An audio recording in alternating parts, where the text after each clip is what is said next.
प्यारे विद्यार्थियों, आज मैं आप सबके लिए क्लास 11th के लिए एक पोएम लेके आया हूँ जिसका टाइटल है the voice of the rain.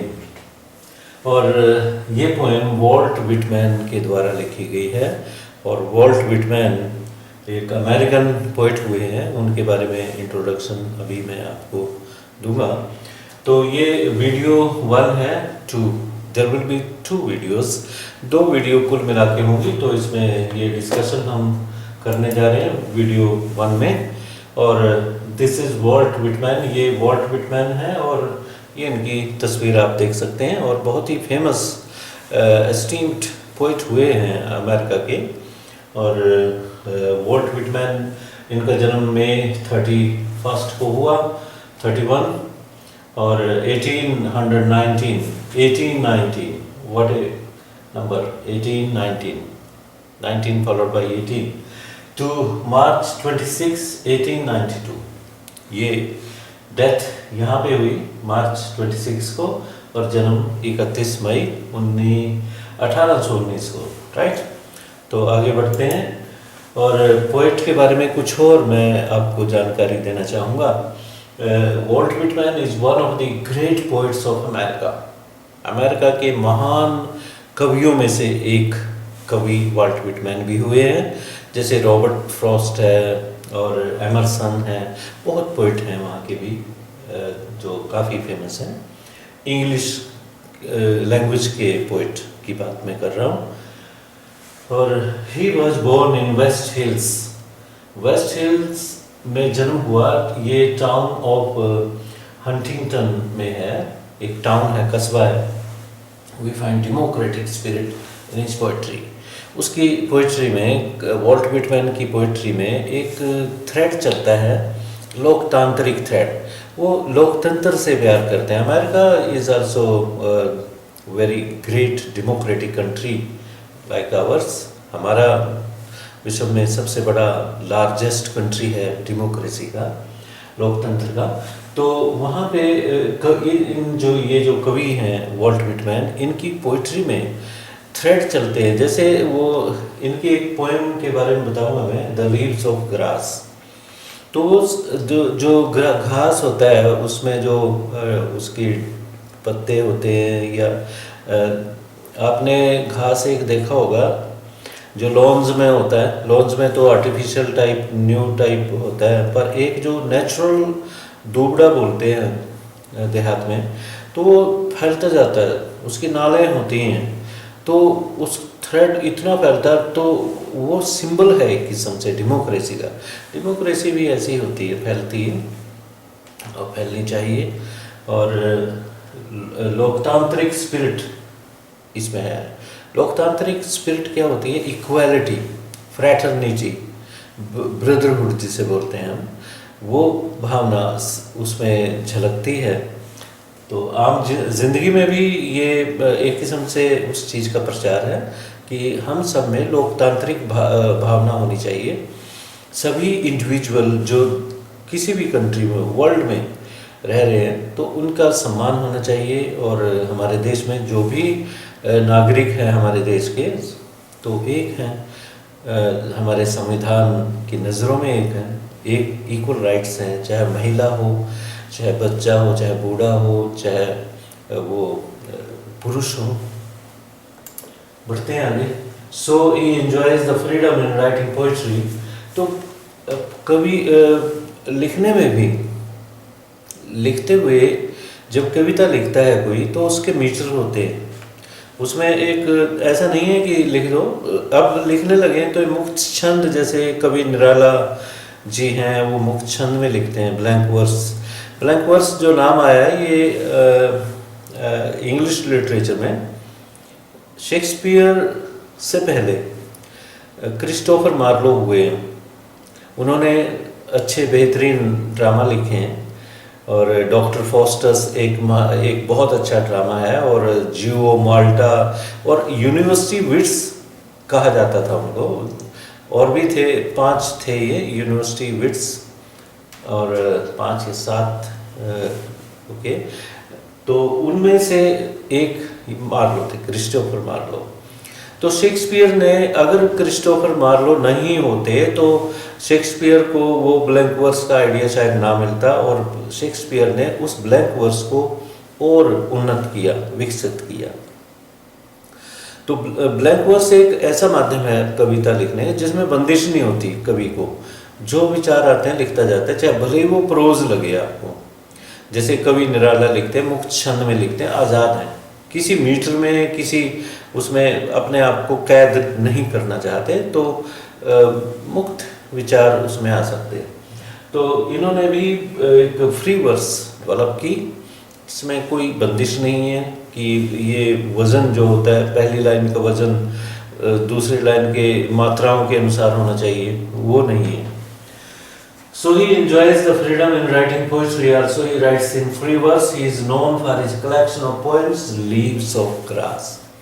Leaves of Grass के अलावा भी Songs of Myself, Song of Myself और भी बहुत हैं। इसमें बहुत सी कविताएं Leaves of Grass में भी, और बहुत सी कविताएं कवि ने लिखी हैं, मैंने सिर्फ एक का जिक्र किया है यहाँ पे। और the voice of the rain, अब हम आते हैं कविता पे, the voice of the rain. तो इसमें कविता में है क्या, पहले तो ये जान लेते हैं। This poem is about rain. सीधे अगर देखा जाए तो कवि एक बारिश के बारे में लिख रहे हैं। अगर हम देखें टाइटल को देखें, द वॉइस ऑफ रेन, बारिश की आवाज़। तो बारिश की आवाज़ आपको कैसे सुनाई देती है? साए साए की जब वो पत्तों पे गिरती है तब एक ध्वनि क्रिएट होती है, राइट। जब बौछार बादलों को अगर आपने देखा हो बारीकी से, गांव में अगर आप रहते हैं तो वहाँ खुला वो होता है, एरिया होता है, तो हम जब पीछे से बादल चले आ रहे हैं और या बादल हैं, बारिश पीछे से आ रही है, बादल कोई ऐसे ही आ रहा होगा, तो एक आवाज़ क्रिएट दूर से ही सुन जाती है कि बारिश आ रही है। जब खेतों में फसलें होती हैं उनसे टकरा के या पेड़ पौधों से टकरा के जो आवाज़ आती है, वो आमतौर पे यही आप अंदाज़ा लगाओगे कि वॉइस ऑफ रेन ये होगी। परंतु इसमें वॉइस ऑफ रेन एक वार्तालाप होता है कवि में और रेन में। तो सिर्फ 2 लाइनों को छोड़ के अंत की, तो बाकी सारी रेन की तरफ से उत्तर है, रिप्लाई है। जो कवि ने प्रश्न किया उसका रिप्लाई बारिश दे देती है, और कवि चौंक जाता है कि ये कैसे हो गया कि बारिश मुझे जवाब दे रही है। This poem is about rain. It is in the form of A conversation between the poet and the rain. तो रेन और पोएट के बीच में कन्वर्सेशन है, बातचीत है। The poet abruptly asks her A question. कवि अचानक, अब्रप्टली होता है ऑल ऑफ ए सडन, एक प्रश्न पूछता है रेन से। जैसे बारिश हो रही है, बैठे है, कवि बैठा हुआ देख रहा है, अचानक अनायास ही उसके मुंह से शायद ये प्रश्न निकला होगा कि क्या क्वेश्चन था, एंड हु आर्ट दाउ, आप कौन हो? बारिश से पूछते हैं आप कौन हो? The rest of the poem, rest means बाकी, शेष, एक्सेप्ट द लास्ट लाइन, 2 लाइनों को छोड़ के अंतिम, is a reply to the poet by the rain, वो सारा उत्तर है रेन के द्वारा। You must have also wondered at this natural phenomenon. आप सब ने भी कभी ना कभी बारिश को देख के हैरानी व्यक्त की होगी। जब आपने पहली बार बारिश को देखा होगा बचपन में, जब होश संभालता है बच्चा, जब बारिश को देखता है तो उसका दिल किस तरह से उछाल खाता होगा। बचपन की वो लम्हा याद तो नहीं कर सकते कि कौन सा लम्हा था जिस दिन उसने पहली बारिश को देखा था। जैसे एक चाइल्डहुड कविता में आपको आपके ही सिलेबस में है, उसमें कवि पूछता है कि कब उसका बचपन गया, वो कौन सा दिन था जब बचपन गया, कौन सा लम्हा था जब उसका बचपन डिसअपियर हुआ उसके माइंड से, उससे बचपन उसका छिन गया, कब और कहाँ, किस जगह पे। तो उसी तरह से यहाँ पे ये बात आपके मन में कभी ना कभी आई होगी कि जो वो दिन कौन सा था, वो पल कौन सा था, वो लम्हा कौन सा था जब आपने बारिश को पहली बार एंजॉय किया था और आपने पूरा, आपको लगा था कि आज पूरे होश हवास में जैसे होता है, आपको पूरी वो आपकी डेवलप हो गई थी माइंड, आप एंजॉय कर रहे थे, दिस इज रेन। तो पढ़ते हैं इसमें सभी को अब भी अच्छा लगता है, जितना नेचुरल फिनोमेनन होते हैं, नेचुरल फिनोमेना होता है जितना भी जो प्रकृति में घटित होता है, आप सबको अच्छा लगना चाहिए, आप और ईश्वर की सारी देन है। तो पहला स्टैंजा पढ़ते हैं, let's read the first stanza. And who art thou said I to the soft falling shower, this strange to tell gave me an answer as here translated. I am the poem of the earth, said the voice of the rain. प्रश्न किया कवि ने, and who art thou? Who, कौन, आप कौन हो? Thou means you.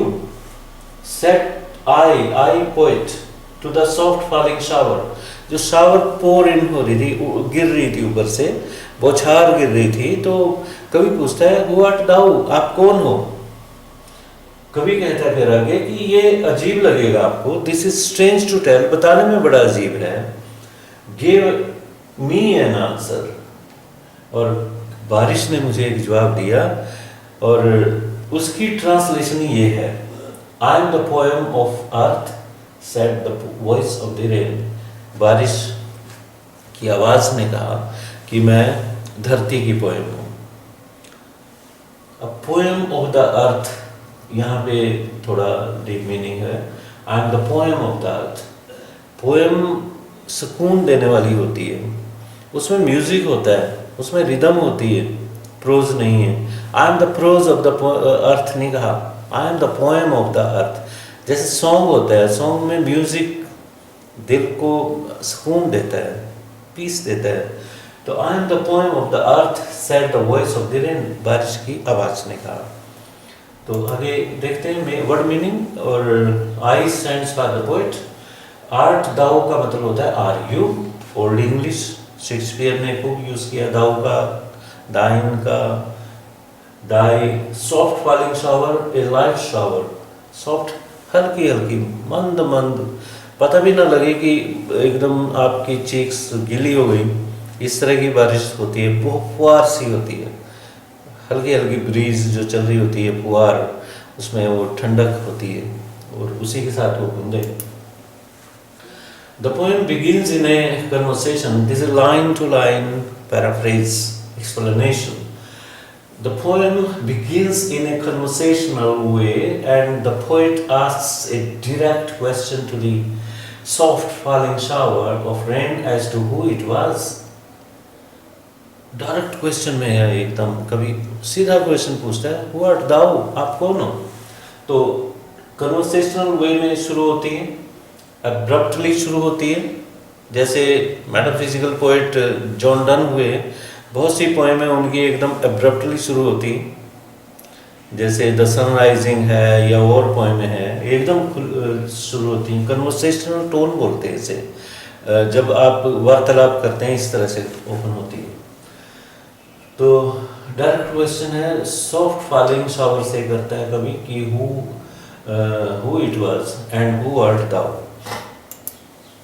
It seems to be a casual question for which the poet had not expected any response from the rain.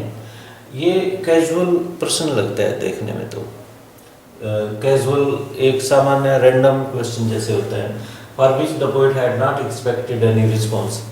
कभी बैठा हुआ था तो अचानक बोल दिया, आप कौन हो?